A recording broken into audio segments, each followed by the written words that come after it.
Bismillahirrahmanirrahim. Assalamualaikum warahmatullahi wabarakatuh. Dan salam Malaysia Madani. Nama saya Muhammad Rain Irfan bin Adli Zail Ikram dari kelas 5 beta.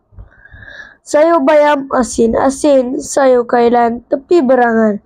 Jangan jadi macam Mak Jenin, hidup dalam angan-angan. Hai kawan-kawan, pada hari ini saya akan menyampaikan bicara buku yang bertajuk Mak Jenin. Buku ini diterbitkan oleh Grup Buku Karang Kraft.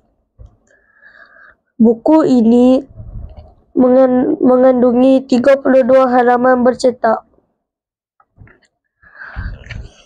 dan ditulis oleh Siti Aisyah binti Husin.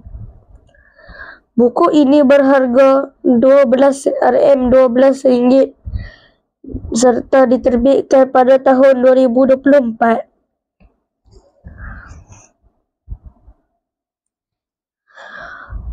Mak Jenin terkenal dengan sikapnya yang suka berangan-angan. Cerita rakyat Mak Jenin mengisahkan seorang pemuda yang terkenal dengan sifat suka berangan-angan tanpa bertindak nyata. Mak Jenin digambarkan sebagai seorang yang malas, sering bermimpi menjadi kaya raya tanpa berusaha keras, dan menghabiskan masa dengan angan-angan sahaja. Dalam cerita, Mak Jenin memanjat pokok kelapa untuk memetik buah kelapa. Sambil berangan-angan tentang kejayaan dan kekayaan, seterusnya berkahwin dengan puteri raja. Cerita bermula dengan Mak Jenin yang dipanggil oleh ketua kampung untuk memetik buah kelapa. Ketika memanjat pokok kelapa tersebut, dia mula berangan-angan tentang kejayaan yang akan diperolehnya daripada hasil jualan kelapa tersebut. Dia membayangkan membeli kambing, lembu dan menjadi saudagar kaya, serta dihormati ramai. Namun, angan-angannya yang terlalu tinggi menyebabkan dia terjatuh pokok kelapa.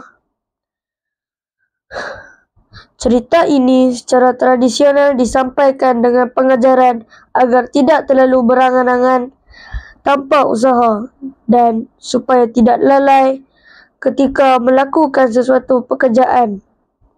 Ia mengingatkan supaya